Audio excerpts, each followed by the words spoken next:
అన్నయ్య మీరన్నయ్య దేవుని మాటలు అందిస్తారు. ప్రతి ఒక్కరూ జాగ్రత్తగా జూమ్ యాప్‌లో ఉన్నవారు, కాన్ఫరెన్స్ కాల్‌లో ఉన్నవారు శ్రద్ధ కలిగి దేవుని మాటలు వినాలని ప్రేమతో తెలియచేస్తున్నాను. సమయాన్ని అన్నయ్యకి అప్పగిస్తున్నాను. Praise the lord. దేవుని పరిశుద్ధమైన నామమునకు మహిమ కలుగును గాక. Amen. Praise Lord brother. Praise Lord. వందనాలు. దేవుని వీడియో కనపడుతుందా బ్రదర్? కనిపిస్తుందన్న కనిపిస్తుంది. చాలా సంతోషం. దేవుని యొక్క ఘనమైన మహాకృపలో ఈ ఉదయకాలం ఈ విధంగా చేరి ప్రభు నామాన్ని ఘనపరచడానికి, ప్రభు నామాన్ని మహింపరచడానికి దేవుడు మనకిచ్చిన ఇటు గొప్ప సమయాన్ని బట్టి ప్రభువును నేను ఎంతగానో స్తుతిస్తూ ఉన్నాను. ఈ విధంగా ప్రతి రోజు ఉదయకాల ప్రార్థనలో ప్రభు సన్నిధిలో దేవుణ్ణి కలుసుకోవడం అనేది చాలా సంతోషకరమైన విషయం. ఎంతోమందికి ఈ అవకాశం లేదు. అవకాశం ఉన్న వారు వినియోగించుకోలేని స్థితిలో తమ జీవితాల్లో ఉన్నారు. నాకు ఇన్‌స్టాగ్రామ్ లో మెసేజ్ చేశారు.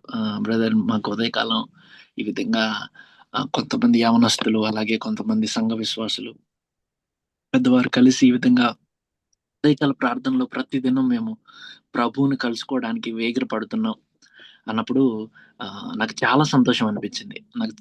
నాకు చాలా సంతోషం అనిపించింది. చాలా ఆనందం అనిపించింది. యాక్చువల్‌గా ఈరోజు నేను వేరే చోట ఉన్నాను.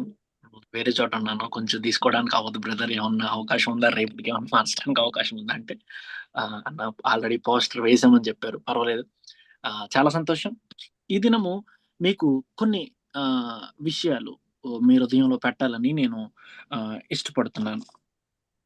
బైబిల్‌లో నుంచి నేను మీకు కొన్ని మాటలు, మొదటి రాజుల పుస్తకంలో నుంచి కొన్ని మాటలు స్పష్టంగా మీతో మాట్లాడాలని నేను ఇష్టపడుతున్నాను. ముందుగా నేను కొన్ని మాటలు చెప్పడానికి నేను ఇష్టపడతాను. జాగ్రత్తగా వినండి. సరిగ్గా నేను 6 గంటలకి నేను ముగిస్తాను. 6 గంటల 5 నిమిషాలకి, 6 గంటల 10 నిమిషాలకి నేను ముగిస్తాను. విన్న కొద్దిసేపైనా కొంచెం జాగ్రత్తగా వినడానికి ప్రయత్నం చేయండి. జాగ్రత్తగా ప్రభు సన్నిధిలో వినడానికి ప్రయత్నం చేయండి. ఎందుకంటే ఏమో ఈ ప్రసంగమే నీకు నాకు చివరి ప్రసంగం అవ్వచ్చు. ఈ ప్రసంగమే నీకు దేవుడు ఇచ్చే చివరి సందేశం అవ్వచ్చు. ఈ ప్రసంగం విన్న తర్వాత నువ్వు చచ్చిపోవచ్చు, లేదా నేను చచ్చిపోవచ్చు. ఎవరు చెప్పలేం. ఎవరి మరణం ఎప్పుడు ఉంటది అన్నది చెప్పలేం. ఎవరి మరణం ఎప్పుడు తటస్థిస్తుంది అన్నది మనం చెప్పలేం. కాబట్టి విన్న ప్రతి మాట కూడా మనము స్పష్టంగా మన జీవితాల్లో అది నెరవేర్చే విధంగా మనం చూసుకోవాలి. ఒక అద్భుతమైన భక్తుడు ఈ విధంగా చెప్పాడు. ఒక వాక్యం విన్న తర్వాత ఆ వాక్యం మన జీవితాల్లో పనిచేయకపోతేనంట, ఆ వాక్యం మన జీవితాల్లో నెరవేర్చబడకపోతేనంట, ఆ వాక్యం మన జీవితానికి అన్వయించబడకపోతేనంట, ఇంకొక వాక్యం వినడానికి మనకు అర్హత లేదంట.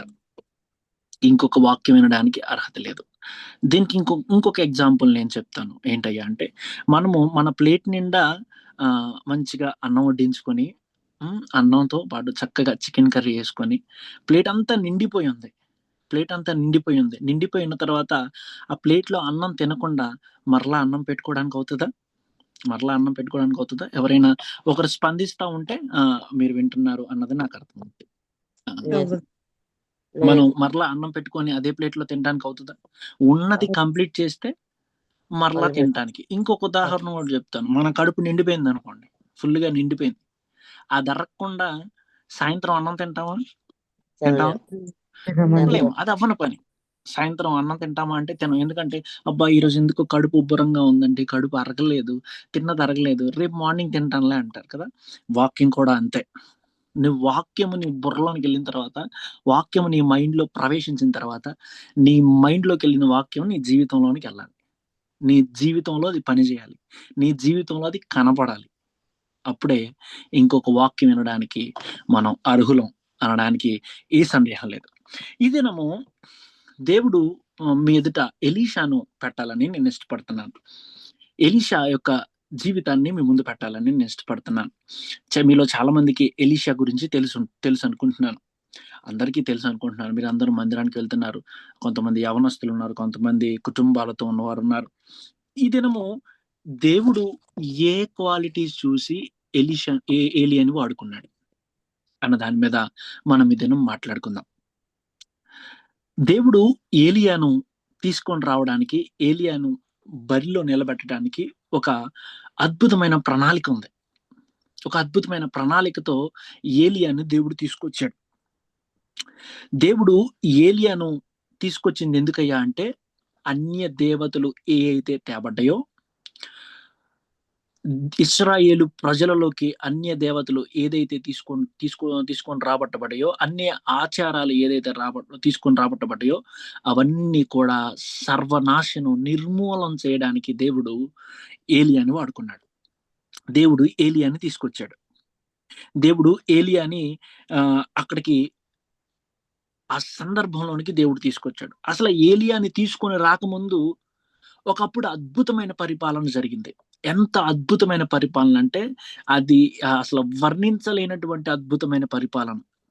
ఇశ్రాయేలు ప్రజలకు మందిరం లేనప్పుడు, ఇశ్రాయేలు ప్రజలకు దేవుణ్ణి ఆరాధించుకోవడానికి మందిరం లేనప్పుడు, సమాజ మందిరం లేనప్పుడు, ఒక మహాదేవుని గొప్ప మందిరం వారికి లేనప్పుడు, దేవుడు తన రాజైన సొలొమోను నిలబెట్టి ఒక మంచి మందిరాన్ని దేవుడు నిర్మించాడు.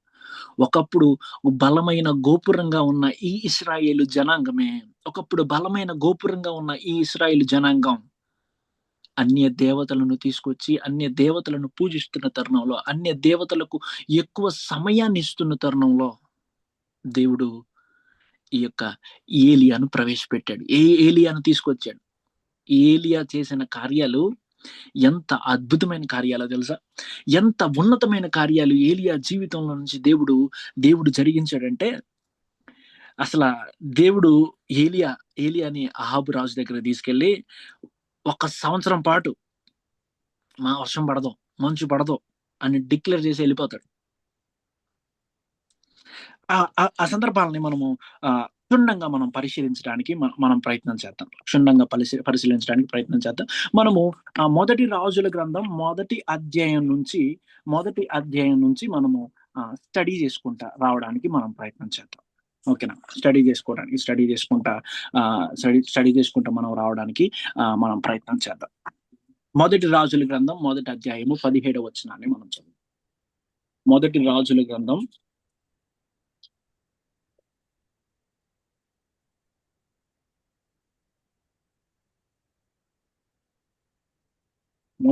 నా ఏలినవాడా,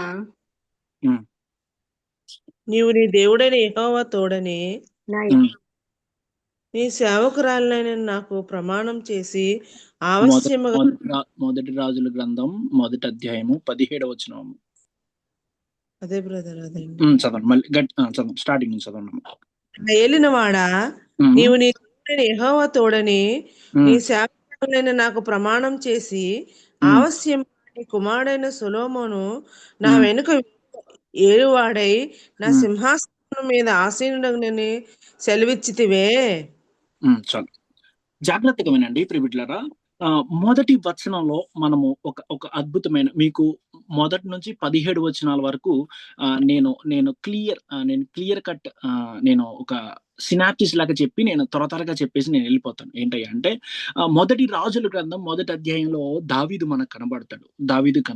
దావీదు భార్య దావీదు దగ్గరకు వచ్చి, దావీదుకు అప్పుడు 69 సంవత్సరాలు. దావీదు భార్య దావీదు దగ్గరకు వచ్చి, దావీదు గారు, మీరు నాకు ఆల్రెడీ ప్రమాణం చేశారు కదా, సొలొమోన్ని రాజుగా చేస్తానని చెప్పేసి ప్రమాణం చేస్తారు కదా అన్నప్పుడు, దావీదు నాతాను ప్రవక్తను పిలిపించి సొలొమోనును రాజుగా అభిషేకిస్తాడు. మొదటి అధ్యాయం మొత్తం కూడా మనకు సొలొమోనును రాజుగా అభిషేకించడం మనం చూస్తాం. తర్వాత రెండవ అధ్యాయంలో మనకు సొలొమోను రాజు అవ్వడం మనం చూస్తాం. దావీదు చనిపోతాడు. దావీదు చనిపోయిన తర్వాత, దావీదు మరణమైన తర్వాత, దావీదు స్థానంలో సొలొమోను రాజుగా రాజుగా చేయబడడం మనం చూస్తాం. అయితే 3వ అధ్యాయంలోకి వచ్చేసరికి సొలొమోను దేవుని ప్రార్థన చేస్తాడు. సొలొమోనుకి దేవుడు ప్రత్యక్షమయ్యి, దేవుడు గిబియోన్ అనే ప్రాంతంలో సొలొమోనుకు ప్రత్యక్షమయ్యి సొలొమోను ప్రార్థన చేస్తా ఉంటే దేవుడు స్వరాన్ని వింటాడు. దేవుని స్వరాన్ని వింటాడు ఈ సొలొమోను. దేవుని స్వరాన్ని వింటే, అబ్బాయి నీకేం కావాలి, నీకేం కావాలని అడిగితే, ఎవరైనా దేవుడు ప్రత్యక్షమయ్యి నీకేం కావాలని అడిగితే ఏం అడుగుతారండి? జనరల్‌గా ఏం అడుగుతారు? ప్రభువా నా పిల్లా బిడ్డలు సక్రమంగా ఉండాలి ప్రభువా, నా పిల్లా బిడ్డలు ఆశీర్వదించబడాలయ్యా, నేను మంచి ఇల్లు కట్టుకోవాలయ్యా, మంచి ఉన్నతమైన స్థాయిలో ఉండాలయ్యా, నా జీవితం అద్భుతంగా తీర్చిదిద్దబడాలయ్యా, నా జీవితం ఉన్నతంగా ఉండాలయ్యా అని కోరుకుంటారు. కానీ ఇక్కడ సొలొమోను దేవుని యొక్క అద్భుతమైన జ్ఞానాన్ని అడుగుతాడు. ప్రభువా నీ జ్ఞానాన్ని నాకు ఇవ్వయ్యా, నీ విజ్డమ్ నాకు ఇవ్వయ్యా, నీ విజ్డమ్ నాకు ఇవ్వయ్యా, నీ జ్ఞానాన్ని నాకు ఇవ్వు, నీలాగా ఆలోచించడం నాకు ఇవ్వు. ఒక మాట చెప్పనా, దేవుని జ్ఞానం ఎంత గొప్పదో తెలుసా? దేవుని జ్ఞానం ఎంత గొప్పదో తెలుసా? మన శరీరాన్ని మనం చూసుకుంటే దేవుని జ్ఞానం ఎంత గొప్పదో మనకు అర్థమవుద్ది. అసలు మన చెయ్యి మన కళ్ళు ఎలా పనిచేస్తున్నాయండి? ప్రపంచంలో ఏ కెమెరాకి కూడా మన కళ్ళు అందమంట. మన కన్ను చూడగలిగినంత పర్ఫెక్ట్ గా ఏ కెమెరా చూడలేదంట. దేవుని జ్ఞానం ఎంత అమోఘమైనది.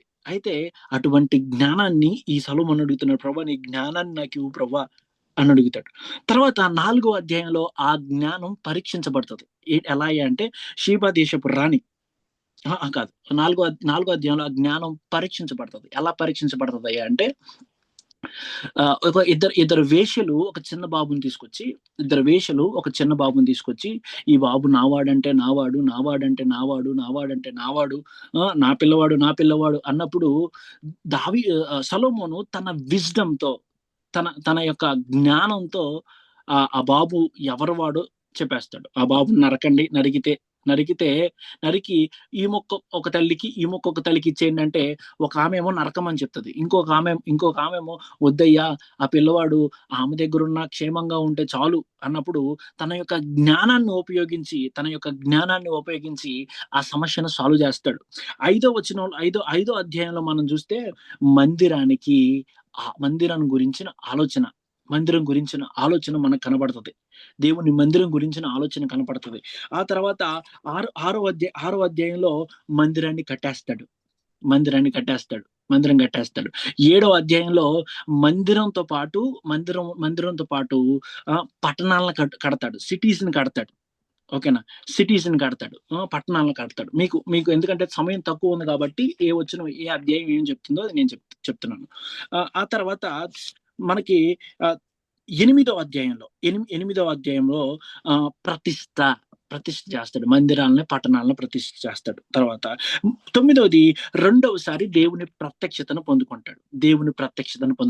రెండవసారి దేవుని ప్రత్యక్షతను పొందుకుంటాడు. పదోసారి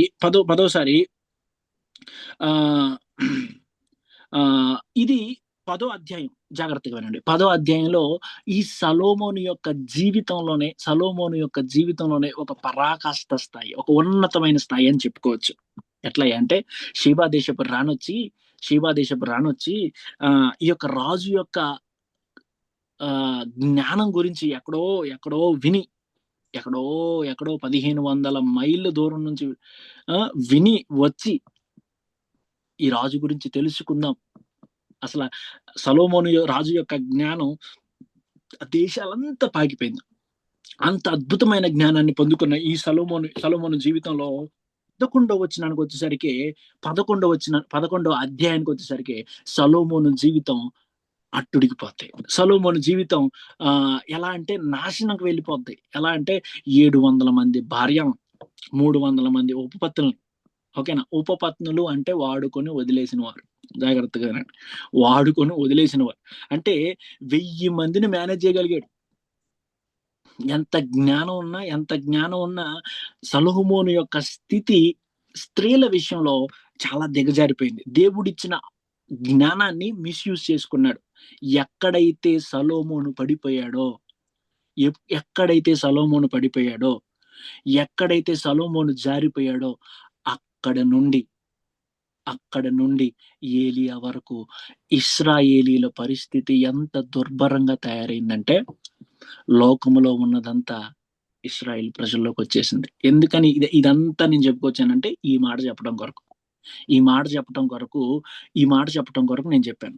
ఎక్కడైతే సొలొమోను దిగజారిపోయాడో, ఎక్కడైతే సొలొమోను పడిపోయాడో, ఎక్కడైతే సొలొమోను దిగజారిపోయి ఎక్కడైతే తనకివ్వబడిన జ్ఞానాన్ని మిస్యూజ్ చేశాడో, ఎక్కడైతే తనకి ఇవ్వబడిన జ్ఞానాన్ని సరిగ్గా ఉపయోగించలేకపోయాడో, అక్కడ నుంచి ఏలియా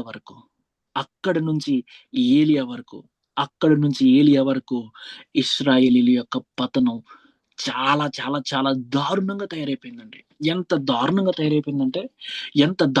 ఇశ్రాయేలు యొక్క పతనం అయిపోయిందంటే, ఎంత దారుణంగా ఇశ్రాయేలు యొక్క స్థితి దిగజారిపోయిందంటే, వారు అన్య దేవతలను తెచ్చుకొని ఆరాధించడం మొదలుపెట్టారు.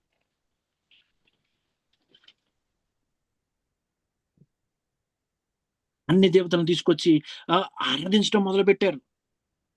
దేవుడు అద్భుతమైన జ్ఞానాన్ని ఇచ్చాడండి సొలొమోనుకు. ఎప్పుడైతే ఈ బహుభార్యత్వానికి అలవాటు పడ్డాడో, ఎక్కడైతే అలవాటు పడ్డాడో, ఆటోమేటిక్ గా అన్య దేవతలను పూజించడం ఆరంభమైంది. మొదటి రాజుల గ్రంథము 11వ అధ్యాయం 5వ వచనాన్ని చదువుదాం. 11వ అధ్యాయం 5వ వచనాన్ని చదువుదాం. ఎవరైనా ఒక చదివి వినిపించండి. సొలొమోను అషరాతు అను సీదోనీయుల దేవతలను, అమోనీయుల హేమమైన దేవతలను అనుసరించి నడిచెను. ఇక్కడ అప్పటి వరకు దేవుని జ్ఞానాన్ని కోరుకున్న ఈ సొలొమోను, అప్పటి వరకు దేవుని జ్ఞానం మీద నడిచిన ఈ సొలొమోను ఎక్కడైతే బహుభార్యత్వానికి వెళ్ళిపోయాడో, బహుమంది భార్యలను ఉండడానికి ఇష్టపడ్డాడో, ఆ సందర్భంలో ఈ సొలొమోను అన్య దేవతలను పూజించడం మొదలుపెట్టాడు. అన్య దేవతలను ఆరాధించడం మొదలుపెట్టాడు. అష్టారోత్ అంటే ఎవరో తెలుసా? అష్టారోత్ ఎవరో తెలుసా?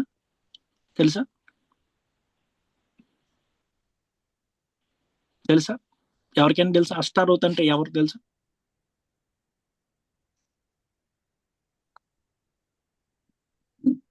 తెలుసు అంటే తెలుసు అని చెప్పండి. మీ అందరికీ కింద సింబల్స్ ఉన్నాయి అనుకుంటున్నాను నేను. ఇలా ఇచ్చే సింబల్స్ మీకు ఇక్కడ ఆల్రెడీ చాట్ బాక్స్ లో మీకు సింబల్స్ ఉంటాయి. మీకు తెలుసు అంటే మీరు తెలుసు అని చెప్తే మీరు వింటున్నారు లేదా అన్నది నాకు అర్థమవుతుంది. అష్టారోతు అనేది బయలు దేవత యొక్క భార్య. జాగ్రత్తగా రండి. ఆ బయలు దేవత యొక్క భార్య. ఈ బయలుదేవత యొక్క భార్యను అనుసరించి అన్య మతాలను ఫాలో అవడం మొదలుపెట్టాడు. ఎప్పుడైతే అన్య మతాలను అన్య విగ్రహాలను ఫాలో అవడం మొదలుపెట్టాడో దేవునికి కోపం వచ్చింది. దేవునికి కోపం వచ్చిన తర్వాత 12వ అధ్యాయంలో మనం చూస్తే రాజ్యం చీలిపోయింది. రాజ్యం అక్కడ చీలిపోయింది. ఆ తర్వాత సొలొమోను చనిపోయాడు. సొలొమోను చనిపోయిన తర్వాత సొలొమోను కొడుకైన యెరోబాము కూడా చాలా చాలా చాలా చాలా చాలా చాలా చాలా చాలా చాలా చాలా చాలా నాశనం చేశారు. రెహబాము, యెరోబాము ఇద్దరు రాజ్యాన్ని చీల్చేశారు. దేవుని ఇశ్రాయేలు రాజ్యాన్ని చీల్చేశారు. ఇశ్రాయేల్ రాజ్యాన్ని చీల్చేసి వీళ్ళ నుంచి కొంతమంది రాజులు వచ్చాడు. బయేషే, తర్వాత జిమ్రి, ఆ తర్వాత ఒమ్రి, తర్వాత ఆహాబు కాలంలో మనం ఎవరిని చూస్తున్నామంటే ఎలియాని చూస్తున్నాం. ఇంతమంది రాజులు పరిపాలించినప్పటికీ కూడా ఎవ్వడు కూడా సక్రమంగా పరిపాలించలేదు. ఎవ్వడు కూడా సక్రమంగా దేవుని రాజ్యాన్ని పరిపాలించలేదు. దేవుడు అప్పగించిన పనిని ఎవడు సక్రమంగా చేయలేదు. అందరూ అన్య దేవతలను పూజించడం మొదలుపెట్టారు. అన్య దేవతలను ఆరాధించడం మొదలుపెట్టారు. ఆహాబు వరకు అన్య దేవతలను ఆరాధించడం మొదలు పెడితే ఆహాబు నుంచి అన్య దేవతల యొక్క ప్రజలను పెళ్లి చేసుకోవడం ప్రారంభించారు. అర్థమైంది? అన్య దేవతల యొక్క పిల్లలను, అన్య దేవతల యొక్క ప్రజలను, అన్యులను పెళ్లి చేసుకోవడం ప్రారంభించారు. ఆహాబు అప్పటి వరకు పరిపాలించిన రాజులందరికంటే దుర్లభంగా పరిపాలించాడంట. చాలా చండాలంగా పరిపాలించాడంట. చాలా దరిద్రంగా పరిపాలించాడు. ఇప్పుడు వరకు పరిపాలించిన వారందరికంటే ఎవరైతే ఒమ్రి, తిమ్రి, తర్వాత వీళ్ళ పేర్లన్నీ నేను చెప్పాను. ఎరోబాము, రెహబాము, వీళ్ళ పేర్లన్నీ చెప్పాను. వీళ్ళందరికంటే దరిద్రంగా పరిపాలించిన రాజు ఎవరైనా ఉన్నారంటే వారు ఆయన అహాబు. తన పూర్వీకులందరికంటే తన ప్రజలందరికంటే దేవుని దృష్టికి చెడుతనం చేశాడంట. దేవుని దృష్టికి చెడుతనం చేసి యెజెబేలు అనే ఆమెను పెళ్లి చేసుకున్నాడు. యెజెబేలు అన్న మాటకు అర్థం ఏంటంటే ఏది బయలు అని అర్థం అంట. ఏది బయలు. యెజెబేలు అనే మాట ఒక ప్రశ్న. ఏజా అంటే ఏది అని అర్థం, బేలు అంటే బయలు అని అర్థం. ఎప్పుడైతే యెజెబేలును పెళ్లి చేసుకున్నాడో ఈ యెజెబేలు దేవుని యొక్క ప్రజల మధ్య 400 మంది బయలు ప్రవక్తలను తీసుకొచ్చి పెట్టింది. 400 మంది బయలు ప్రవక్తలను తీసుకొచ్చి పెట్టింది. నేను మీకు ఎందుకు త్వరగా చెప్పేస్తున్నానంటే మీ మనసులో నేను ఒకే ఒక్క మాట పెట్టాలనుకుంటున్నాను ఈ రాత్రి. ఈ ఉదయకాల సమయంలో మాకు రాత్రి, మీ ఉదయకాల సమయంలో ఓకే, సారీ రాత్రి కాలం అన్నందుకు. 400 మంది ప్రవక్తలను తీసుకొచ్చి పెట్టిందంట. ఇప్పుడు బయలు అంటే బయలుంటే భార్య కూడా ఉండాలిగా.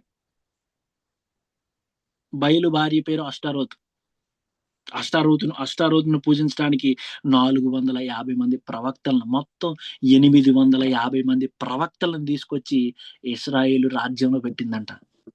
అప్పటి వరకు లేని మందిరాలు కట్టబడ్డాయి. అప్పటి వరకు లేని ఆచారాలన్నీ కూడా, లేని వ్యభిచారపు ఆచారాలన్నీ కూడా ఇశ్రాయేలు ప్రజల మధ్య ప్రారంభమైనవి.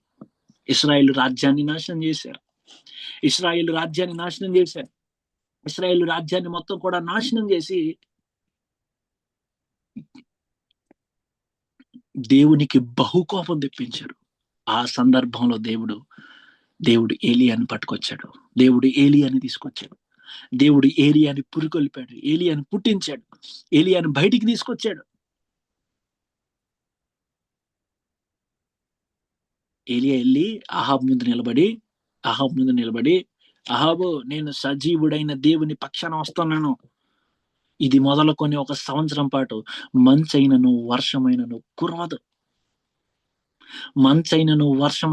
కురవదు అని చెప్పి ఒక ఆజ్ఞను విసిరేస్తాడు.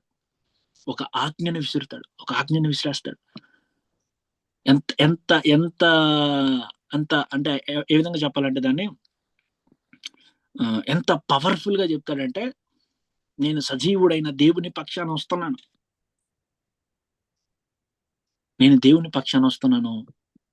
ఇక్కడ ఈ ప్రదేశంలో ఇక్కడ మంచైనను వర్షమైనను పడదో అని డిక్లేర్ చేసి వెళ్ళిపోయాడు. ఒక మాట చెప్పనా, ఇప్పుడు చెప్పిన సిచ్యువేషన్ అంతా నేను ఎందుకు చెప్పానంటే, ఈ సిచ్యువేషన్ అంతటిని మీ జీవితానికి అన్వయం చేయాలని నేను ఇష్టపడుతున్నాను.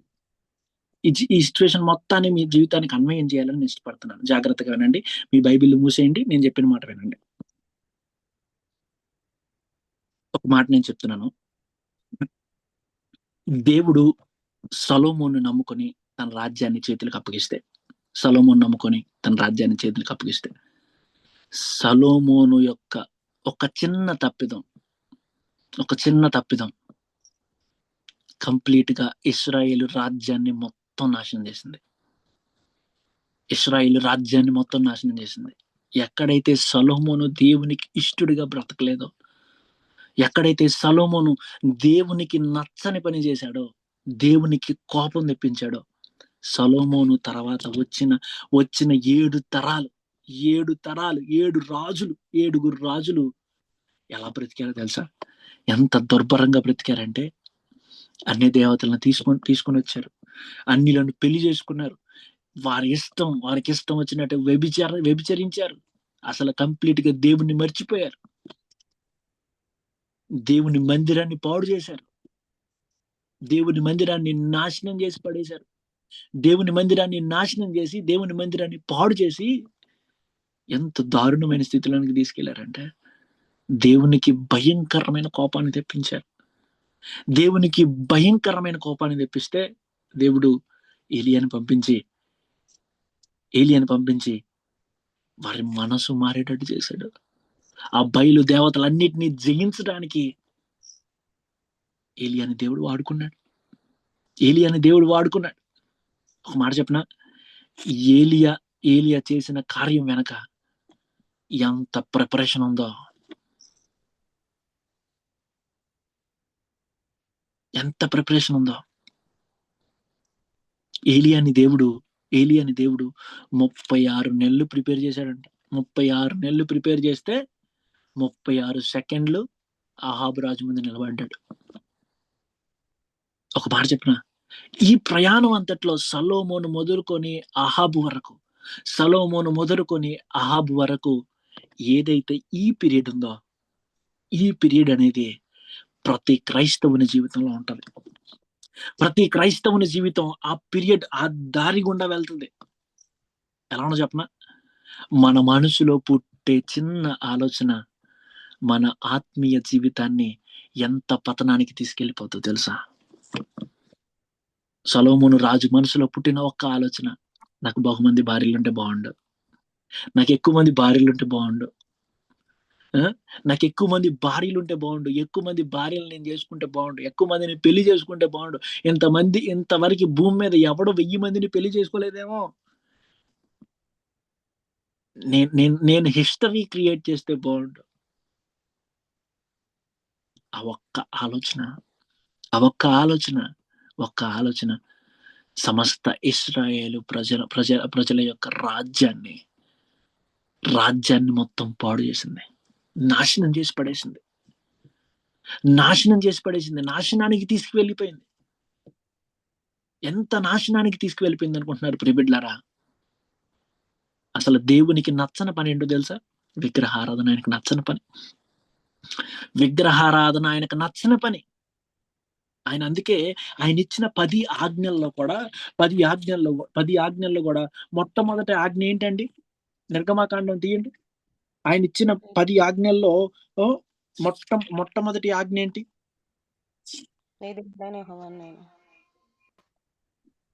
తీయండమ్మా ఒకసారి 20వ అధ్యాయం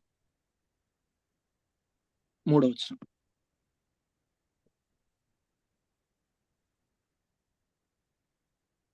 నీ దేవుడైన యెహోవా నీకు అనుగ్రహించు దేశంలో అమ్మా, నిర్గమకాండం 20వ అధ్యాయం. నీ దీర్ఘాయుష్మంతుడవునకు నీ తల్లిని నీ తండ్రిని సన్మానింపు. నేను తప్ప వేరొక దేవుడు నీకు ఉండకూడదు. పైన ఆకాశం అందే కాని, క్రింది భూమి అందే కాని, పైన ఆకాశం అందే నీళ్ళు అందే కాని ఉండు దేనిని ఉపమోనైనను విగ్రహమునైనను నువ్వు చేసుకొనకూడదు. వాటికి సాగిలు పడకూడదు, వాటిని పూజింపకూడదు. చాలు. దేవునికి నచ్చని పని ఏదైనా ఉందంటే, ఆయనకి చిర్రెత్తించే పని ఏదైనా ఉందంటే, ఆయనకు అసలు నచ్చని పని ఏదైనా ఉందంటే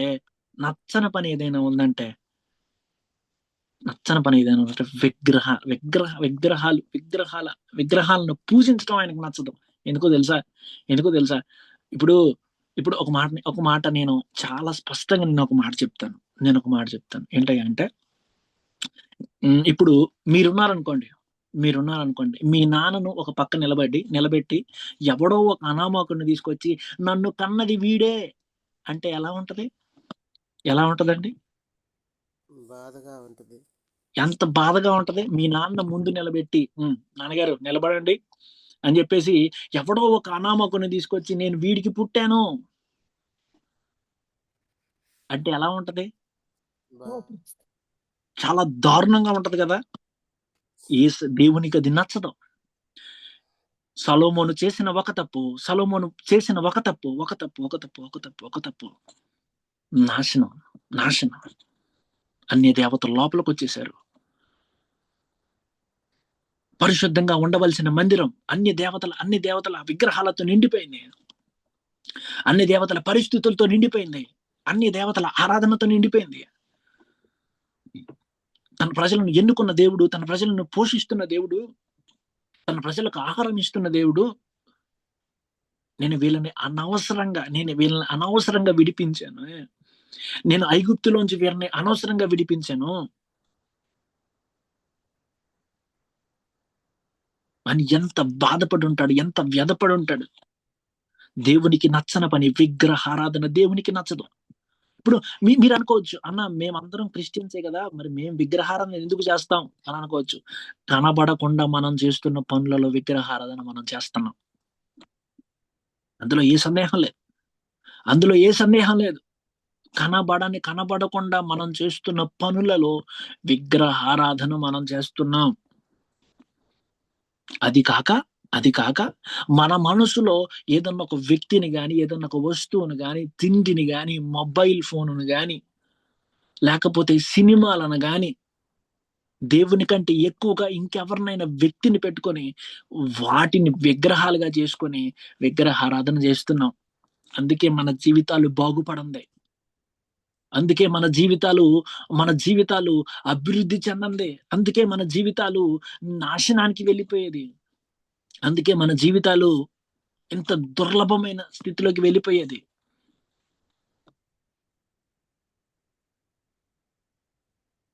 మన జీవితాల్లో విగ్రహారాధన ఎక్కడైనా ఉందో లేదో మనము తెరవగా చెక్ చేసుకోవాలి. ఒక మాట చెప్పనా, మీరు నమ్మండి నమ్మకపోండి, మీరు నమ్మండి నమ్మకపోండి, భారతదేశ సాంప్రదాయ ప్రకారం చెవు పోగులు ఉంటాయా, ముక్కు పొడగులు ఉంటాయా, ఇవన్నీ కూడా విగ్రహముకు ప్రతీకలు, విగ్రహానికి ప్రతీకలు. అంటే నువ్వు ఏం చెప్పబోతున్నావయ్యా, ఏం చెప్పాలనుకుంటున్నావయ్యా అంటే, ఏంటి చెవుపోగులు పెట్టుకోవద్దా, లేకపోతే ముక్కు పొడకలు పెట్టుకోవద్దా అంటే, అవన్నీ విగ్రహాలు రా బాబు అంటే అవి మళ్ళీ పెట్టుకోవచ్చా అని అడుగుతారు. ఒక మాట చెప్పనా, కనబడకుండా మనం విగ్రహాలకు చోటిస్తున్నాం. కనబడకుండా విగ్రహాలకు మనం చోటిస్తున్నాం. కనబడకుండా విగ్రహ ఆరాధనకు మనం చోటిస్తున్నాం. చక్కగా కొన్ని మందిరాల్లో దేవుని ఆరాధన జరుగుతూ ఉంటది. ఆరాధన జరుగుతున్న సమయంలో ఎవరో మధ్యలో ఒక కార్పొరేటర్ వస్తాడు, లేకపోతే ఒక ఎమ్మెల్యే వస్తా ఉంటాడు. వీళ్ళంతా పాటలు పాడే వాళ్ళు ఆపేసి, ఓ ఎమ్మెల్యే గారు వస్తున్నారు, ఎమ్మెల్యే గారు మన ముందుకు వస్తున్నారు, వారిని సాదరంగా ఆహ్వానిద్దాం. ఎమ్మెల్యే కంటే యేసు ప్రభు తక్కువ? చేసే ఆరాధన సహితం కూడా ఆపేసి, వాక్య బోధన సహితం ఆపేసి, ఎమ్మెల్యేలకు, ఎంపీలకు ఇప్పుడు ఎవడ కాపాడుతున్నాడు క్రైస్తవ్యాన్ని? అందరూ కొమ్ముగాసి మన భారతదేశం, మన 2 తెలుగు రాష్ట్రాల్లో ఎంత దారుణంగా ఉందో తెలుసా?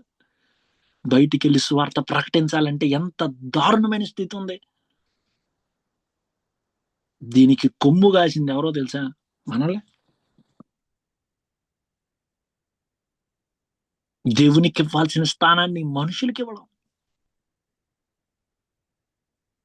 దేవుడిచ్చిన జ్ఞానాన్ని దేవుని పని కొరకు ఉపయోగించకుండా పాపం చేయడం కొరకు ఉపయోగించడం. సొలొమోను జీవితం అదే మనం చూస్తున్నాం. పాపం కొరకు ప్రాకులాడడం. ఒక మాట చెప్పనా, మన జీవితంలో విగ్రహారాధన లేకుండా చూసుకుంటే మనం బ్రతికిపోతాం. దేవుడు దాన్ని యాక్సెప్ట్ చేయడండి. ఆయనకు రావాల్సిన మహిమను, ఆయనకు రావాల్సిన ఘనతను కేవలం ఆయనే పొందడానికి అర్హుడు. ఎవ్వరు పొందడానికి అర్హులు కాదు.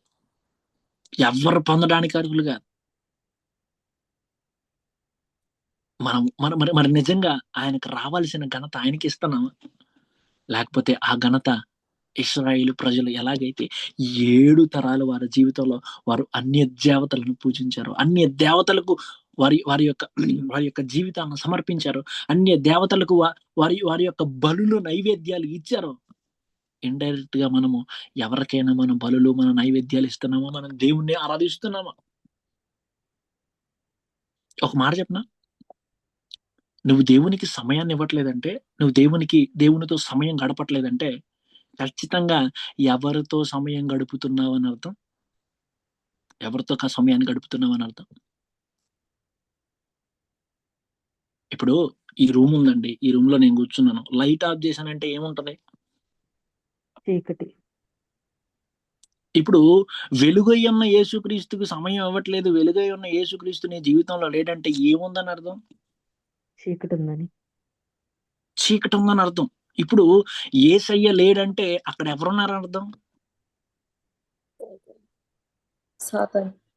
అపవాది ఉన్నాడని అర్థం.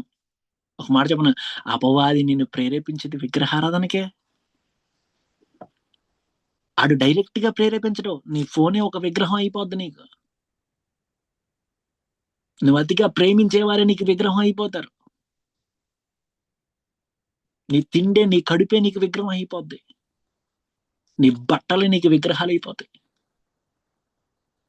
ఒక మాట చెప్పన, ఒక్క విగ్రహం నీలో ప్రవేశించిందా నీ జీవితాన్ని మొత్తం నాశనం చేస్తుంది. ఇశ్రాయేలు పాలెమును మొత్తం నాశనం చేసిన ఈ అన్య దేవతల బయలు అష్టారోతు దేవతల యొక్క స్థితి మనం చూస్తే, ఎలాగైతే ఇశ్రాయేలు రాజ్యాన్ని మొత్తం నాశనం చేశారో, నీ హృదయపు యొక్క రాజ్యాన్ని, దేవుడు ఏలవలసిన రాజ్యాన్ని, దేవుడు పరిపాలించవలసిన రాజ్యాన్ని, దేవుడు కోరుకున్న అధిక స్థానాన్ని ఒక్క చిన్న విగ్రహం. ఒక మాట చెప్పన, సొలొమోను మనసులో ఒక చిన్న ఆలోచన, బహుభార్యత్వం కలిగి ఉండాలి. ఒక చిన్న ఆలోచన మన మనసులో, ఏం కాదులే ఒక అబద్ధమే కదా, ఏం కాదులే ఒక్క అబద్ధమే కదా, ఏం కాదులే ఒక్క సినిమానే కదా, ఏం కాదులే ఒకటే కదా, ఏం కాదులే ఒక్కసారే కదా, ఏం కాదులే ఒక్కటే కదా అని కాంప్రమైజ్ అయ్యామనుకో, ఎంత దారుణంగా ఉంటుందో తెలుసా? ఎంత దారుణంగా ఉంటుందో తెలుసా? మత్తయి సువార్తలో దేవుడు ఒక అద్భుతమైన మాట చెప్తాడు. ఒక దురాత్మ ఒకరిని విడిచిపోయిన తర్వాత, దేవుని ఆత్మ వానిలో ప్రవేశించకపోతే, దేవుడు వానిలో నివాసం చేయకపోతే, అది కడగబడి ఉండి శుద్ధి చేయబడి ఉంటే, అది వెళ్ళి మరొక 7 దురాత్మలను, తనకంటే చెడ్డమైన మరొక 7 దురాత్మలను తీసుకొచ్చి లోపల పెడుతుంది. నేను ఒక మాట చెప్పనా, ఒక్క చిన్న పొరపాటు నీ పాలెమును మొత్తం నాశనం చేయగలవు. ఒక్క చిన్న పొరపాటు నీ హృదయాన్ని మొత్తం కొలాప్స్ చేయగలవు. ఇప్పటి వరకు నువ్వు కట్టుకున్న భక్తి, ఇప్పటి వరకు నువ్వు చేసిన భక్తి, అసలు మనం పాటలు ఎందుకు పాడుతున్నాం అండి? చెప్పండి, మీలో ఉన్నవారు చెప్పండి, అసలు పాటలు ఎందుకు పాడుతాం? ఉజ్జీవం కోసం. ఇంకా పాటలు ఎందుకు పాడతాం? మీలో ఉన్నవారు సమాధానం చెప్పాలి, నేను త్వరగా ముగిస్తాను. సంతోషంతో దేవుణ్ణి ఆరాధించడం కోసం. సంతోషంతో దేవుణ్ణి ఆరాధించడం కొరకు. ఓకే, ఇంకా దేవుణ్ణి మహింపరచడం కోసం. ఇంకా అవన్నీ పాటలనేటివి మనల్ని మనం బలపరచుకోవడానికి దేవుని మాట గనక మన ఆత్మను మనం బలపరుచుకుంటూ మన ఆత్మను బలపరుచు. ఓకే, మన ఆత్మను బలపరచుకోవచ్చు. Very good, very good. Okay, మన ఆత్మను ఎందుకు బలపరుచుకుంటాం? దేవుడు మన కొరకు ప్రారంభించిన చారాలు కనుక ఈ లోకంలో ఉన్నంత వరకు మన ఆత్మను మనం బలపరుచుకుంటూ సమాధానం చెప్పి జాగ్రత్తగా ఉండండి. మనం పాటలు ఎందుకు పాడతామని అంటే, మనల్ని మనం బలపరుచుకొని ఒక రోజు పరలోక రాజ్యంలో ఉండడం. Very good. రెండవది, వాక్యం ఎందుకంటాం? మనం బ్రతకడానికి. ఈ లోకంలో బతకటానికి వెరీ గుడ్ అండి. ఈ లోకంలో బతకటానికి వెరీ గుడ్. కానీ ఫైనల్ గా మనం వాక్యం ఎందుకు వింటామయ్యా అంటే, దేవుని రాజ్యానికి సిద్ధపడటానికి. మనం ఎందుకు ప్రార్థన చేసుకుంటామయ్యా అంటే, దేవుని రాజ్యానికి సిద్ధపడటానికి. మనం ఎందుకు మందిరానికి వెళ్తామయ్యా అంటే, దేవుని రాజ్యానికి సిద్ధపడటానికి. మనం ఎందుకు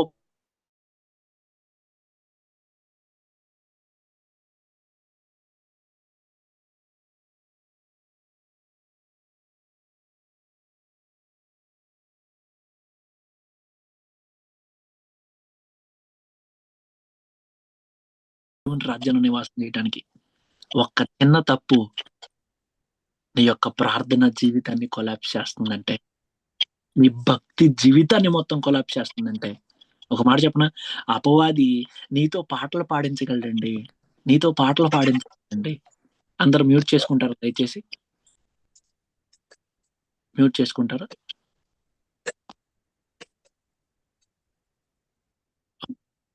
ఓకే. అపవాది పాటలు పాడనిస్తాడండి. చాలా అద్భుతంగా పాటలు పాడనిస్తాడండి. ఎందుకంటే వాడు కూడా పాటల నుంచే పడిపోయాడు. వాడు వాడు మంచి అసలు ఏకదం సింగర్ అండి. Coir leader. పరలోకంలో కోయర్ లీడరు. వాడు పాటలు బాగా పాడనిస్తాడు. మందిరానికి వెళ్ళనిస్తాడు. మందిరంలో కూర్చొనిస్తాడు. నిన్ను చెయ్యనియని పనులేంటో తెలుసా? 2 పనులు వాడు చేయనీయడు. వాక్యం వినేవాడు, ప్రార్థన చేయనీయడు. వాక్యం చదవనీయడు. ఒక మాట చెప్పనా? మనం వాక్యం చదివి, ప్రార్థన చేసి, పాటలు పాడి, మందిరానికి సమయానికి వెళ్ళి, పరిచర్య చేసి, ఇవన్నీ చేసి ఒక్క చిన్న విషయంలో మన హృదయాన్ని మనం కొలాప్స్ చేసుకొని దేవుని రాజ్యాన్ని మిస్ చేస్తే ఏం ఉపయోగం? ఏమైనా ఉపయోగం ఉందా? దేవుని కోపం మన మీదకి తెచ్చుకొని ఏమైనా ఉపయోగం ఉందా? సొలొమోను జీవితం అంతా చాలా సూపర్ గా ఉందండి. చాలా అద్భుతంగా ఉందండి. సొలొమోను జీవితం అంతా చాలా ఆశ్చర్య రీతిలో ఉందండి. చాలా సూపర్ ఉంది. అసలు మామూలుగా లేదు. కానీ ఒకే ఒక్క చిన్న తప్పు,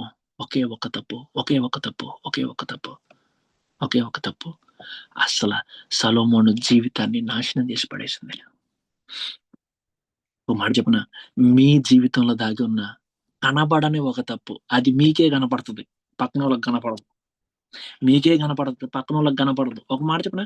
ప్రతి ఒక్క వ్యక్తికి ఒక సీక్రెట్ పాపం ఉంటదండి. సీక్రెట్ పాపం ప్రతి ఒక్కరికి ఉంటది. ప్రతి ఒక్కరికి ఒక సీక్రెట్ పాపం ఉంటది. ఒక మాట చెప్పనా? దాన్ని జయించిన వాడే రేపు పరలోక రాజ్యంలో ఉంటాడు.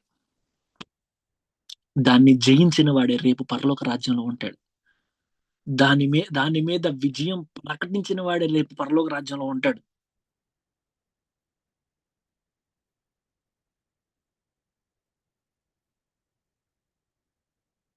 కొంతమందికి ఎవ్వరు చూడనప్పుడు చక్కగా ఫోన్ లో ఓపెన్ చేసి జబర్దస్త్ చూసే అలవాటు ఉంటది. ఎవ్వరు చూడనప్పుడు చక్కగా ఫోన్ ఓపెన్ చేసి జబర్దస్త్ చూసే అలవాటు ఉంటది. ఎవరు చూడట్లేదు కదా, పర్లేదులే సినిమా పెట్టుకొని చూసేద్దాంలే అనుకొని సినిమా చూసే అలవాటు కొంతమందికి ఉంటది. ఎవరు చూడట్లేదు కదా, బూతు బొమ్మలు చూసేద్దాంలే, ఎవరు చూడట్లేదు కదా, సినిమాకి వెళ్ళేసి వద్దాంలే, ఎవరు చూడట్లేదు కదా, ఈ రోజు ప్రార్థన చేసుకోవడం ఎందుకులే, ఎవరు చూడట్లేదు కదా, బైబిల్ చదవడం ఎందుకులే, రేపు చదువుదాం. ఒక మాట చెప్పనా? ఒక సీక్రెట్ పాపం. ఒక మాట చెప్పనా? ప్రార్థన చెయ్యకపోవడం కూడా పాపమే. తెలుసా మీకు మాట? ప్రార్థన చెయ్యకపోవడం కూడా పాపమే. వాక్యం చదవకపోవడం కూడా పాపమే. ఒక మాట చెప్పనా? ఈ బైబిల్ మన చేతికి రావడానికి ఎంత ప్రయాసం ఉందో తెలుసా? మీ బైబిల్ అందరూ ఓపెన్ చేయండి ఒకసారి. మీ బైబిల్ ఓపెన్ చేస్తే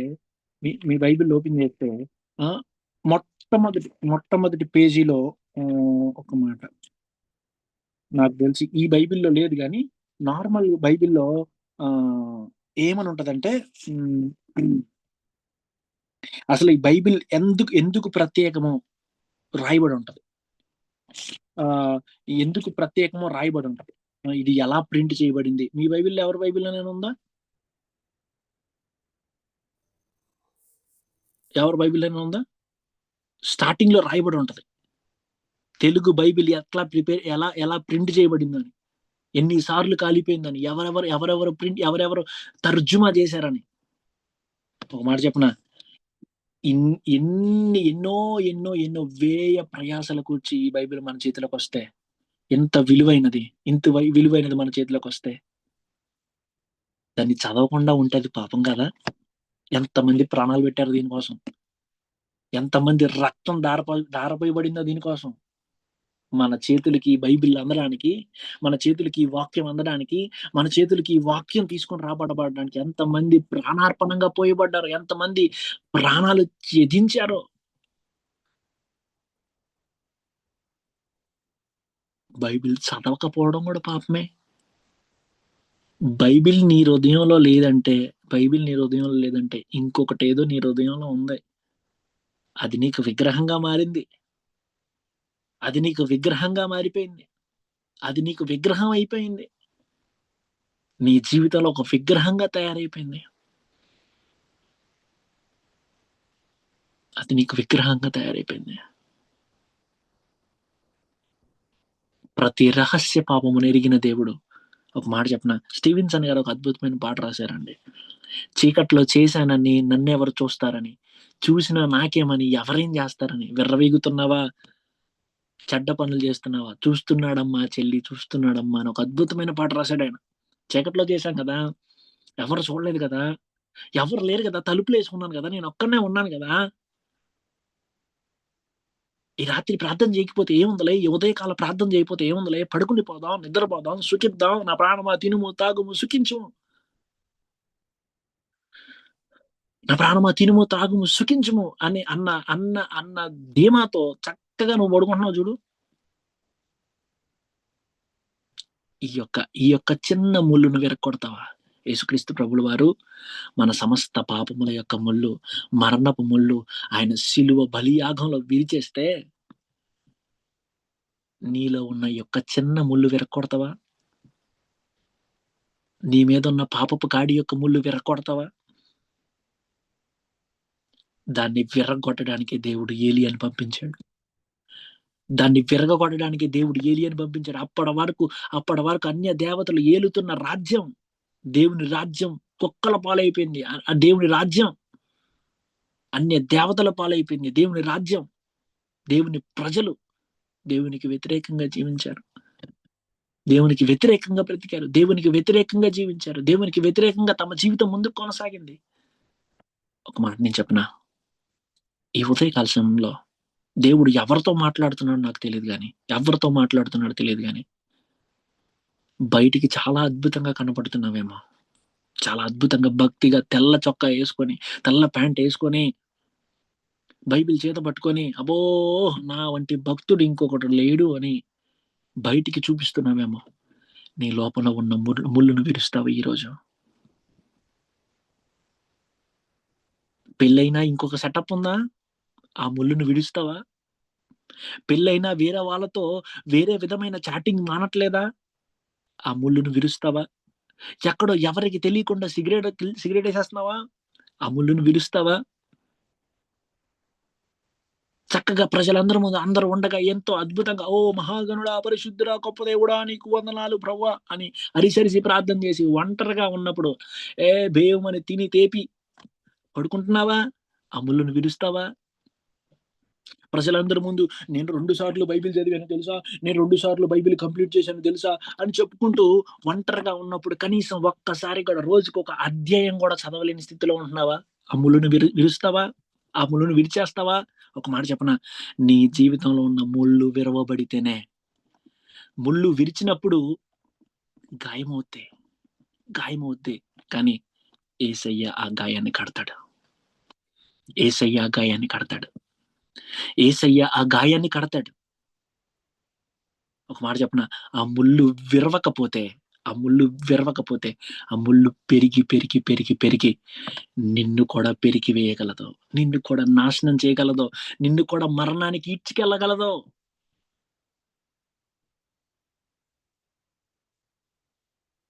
అందుకే దేవుడు తన దాసులను నీ ఎదుటికి పంపించాడు. అందుకే తన దాసులను దేవుడు నీ ఎదుట పెట్టాడు. నీతో మాట్లాడుతున్నాడు ఈరోజు. నువ్వు దేన్ని విడిచిపెట్టలేకపోతున్నావో, ఈ యొక్క ఉదయకాల సమయంలో దాన్ని విడిచిపెట్టడానికి ఇష్టపడతావా? ఒక మాట చెప్తున్నాను, ముళ్ళు నీలో పెరిగే కొంది దాని రిజల్ట్ ఎంత గాయాన్ని రేపుద్దంటే నువ్వు కోలుకోవడానికి చాలా సమయం పడుతుంది, నువ్వు పరిశుద్ధతలోకి తిరిగి రావడానికి చాలా సమయం పడుతుంది. అది ప్రారంభంలోనే తుంచి బయటేసామనుకో, ఆ గాయాన్ని యేసయ్య పూడ్చి తన అమూల్యమైన రక్తంతో ఆ గాయాన్ని కడిగి తన వాక్యంతో నిన్ను మరలా పునరుద్ధరిస్తాడు. నీ వాక్యంతో మరలా దాన్ని తిరిగి కడతాడు. దానికి గాయం కడతాడు. అవి మానేంత వరకు కృప చూపి నడుపుతాడు. ఒక మాట చెప్పున, దేవుడు నీకెంత జ్ఞానాన్ని ఇచ్చినా, దేవుడు నీకు ఎంత జ్ఞానాన్ని ఇచ్చినా, దేవుడు నీకు ఎంత ఉన్నతమైన స్థాయిలో దేవుడిని నిలబెట్టినా, దేవుడు నిన్ను ఎంత అద్భుతమైన స్థాయిలో దేవుడిని నిలబెట్టినా, దేవుడు ఎంత ఉన్నతమైన స్థాయిలో నేను నిలబెట్టినా, నువ్వు చేయాల్సిన పని ఒకటే ఏంటో తెలుసా? నీలో వస్తున్న ప్రతి ముళ్ళు, మొలుస్తున్న ప్రతి ముళ్ళును కూడా ప్రతిదినం విరిచివేయాలి. ప్రతిదినం విలిచివేయాలి. బైబిల్లో లోకంలో ఒక సామెత ఉంది. ఏంటో చెప్పిన, మొక్కై వంగనిది మ్రాణై వంగున. ఒక మాట చెప్పిన, నీలో పేరుకుపోతున్న ఒక పాపం ఏం కాదండి, ఒక్క రోజుకు 1 గంట జబర్దస్త్ చూస్తే చాలు అని చెప్పే వాళ్ళు ఉన్నారు. ఈరోజు ప్రసంగాలు చేస్తున్నారు కొంతమంది. ఒక పాస్టర్ గారు చెప్తాడు, సినిమాలు చూడొచ్చండి, నేను కూడా చూస్తాను వెబ్ సిరీస్ అంటాడు. వాళ్ళు వెళ్ళేదే కాక 10 మందిని నరకానికి తీసుకెళ్తున్నారు. ఒక మాట చెప్పిన, ఒక్క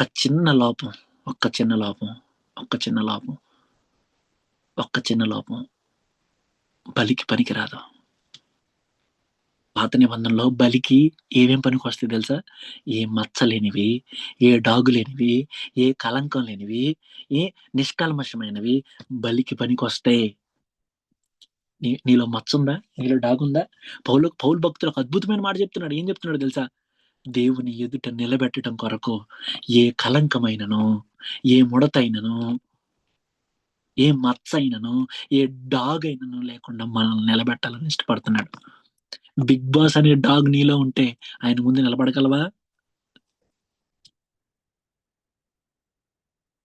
సెకండ్ సెటప్ అనే డాగ్ నీలో ఉంటే ఆయన ముందు నిలబడగలవా?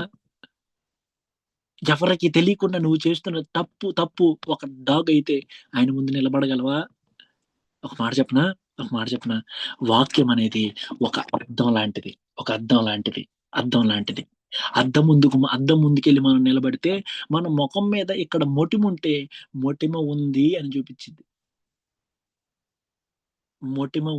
చూపిస్తుంది. అవునా కదా?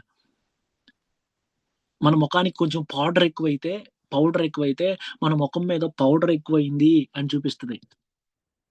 ప్రతిరోజు ఈ వాక్యాన్ని చూడడం ద్వారా, ఈ వాక్యాన్ని ధ్యానించడం ద్వారా, ఈ వాక్యాన్ని చదవడం ద్వారా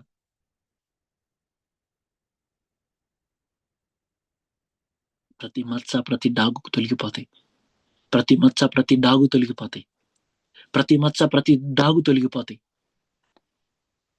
ఇది దేవుడు స్పష్టంగా ఒక మాట మాట్లాడుతున్నాడు నీతో. ఒక చిన్న ముళ్ళు, సొలొమోను జీవితంలో ఒక చిన్న ముళ్ళు, బహుభార్యత్వం ఇశ్రాయేలు ప్రజలను ఎక్కడికి నడిపింది? రాజ్యమంతా నాశనం అయిపోయింది. రాజ్యమంతా విగ్రహారాధనతో నిండిపోయింది. రాజ్యమంతా నాశనం అయిపోయింది.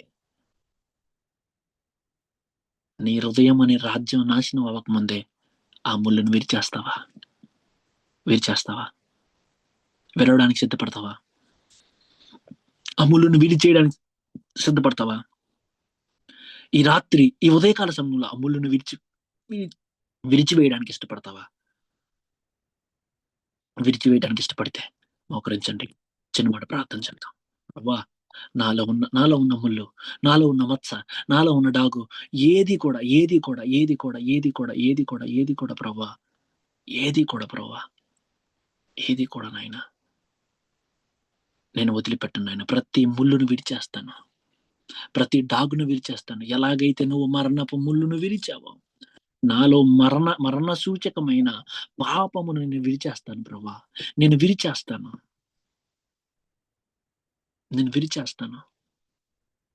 నేను ఉంచుకోను ప్రభా, నేను విరిచేస్తాను. చేద్దామా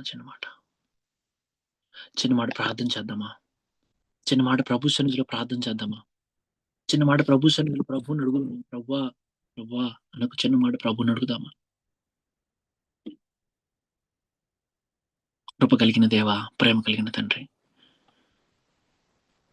ఒక చిన్న పొరపాటు 7 తరాల వరకు ఇశ్రాయేలు రాజ్యాన్ని ఎలాగైతే పీడించిందో, ఎలా నాశనం చేసిందో, మరలా వారు తిరిగి కోలుకోవడానికి ఎంత ఎంత ఎంత ఎంత సమయం పట్టిందో ప్రభువా. 7 తరాలు పట్టింది నాయన. 7 తరాలు పట్టింది ప్రభా. మొదటిలోనే మా పాపములు మేము ఒప్పుకునే స్థితిలోనికి మేము రావడానికి కృప చూపు నాయన. మేము ఒప్పుకునే కృపనివ్వు నాయన. మొదటి స్థితిలోనే మా పాపములు మేము ఒప్పుకునే కృపనివ్వు నాయన. రహస్యముగా మేము ఏమేమైతే పాపములు కలిగి ఉన్నాము అవన్నీ కూడా విడిచిపెట్టి నీ తట్టు తిరిగే గొప్ప కృపను మీరు మాకు ఇవ్వమని సజీవుడు, ప్రాణప్రియుడు, గొప్పవాడైన యేసయ్య పరిశుద్ధమైన నామములో అడిగి ప్రార్థించి వేడుకుంటున్నాము తండ్రి. Amen, amen, amen. Praise the Lord. కొంచెం ఎక్కువ సమయం తీసుకొని ఉంటే దయతో మన్నించండి. ఇంకా చాలా ఉంది మాట్లాడుకోవాలంటే, కాకపోతే సమయం లేదు కాబట్టి కొంచెం కుదించి మీకు స్టార్టింగ్ లో కొంచెం అర్థం కాకపోయినా ఫాస్ట్ గా చెప్పడం జరిగింది. దయతో నన్ను మన్నించండి. దేవుడు అవకాశం ఇస్తే, దేవుడు కృప చూపితే మరొకసారి ఇంకెప్పుడైనా మనము ఇంకా ఇన్ డీటెయిల్ గా మనము ధ్యానం చేసుకునే ప్రయత్నాన్ని మనం చేద్దాం. Thank you so much brother. Praise the Lord. Praise Lord brother. Blessing ఇవ్వండి. మన తండ్రి అయిన దేవుని ప్రేమ, కుమారుడైన యేసుక్రీస్తు వారి కృప, పరిశుద్ధాత్మని యొక్క అన్యోన్య సహవాసము ఇప్పుడును ఎల్లప్పుడును సదాకాలము మనకు తోడయుండి నడిపించును గాక. ఆమేన్, ఆమేన్.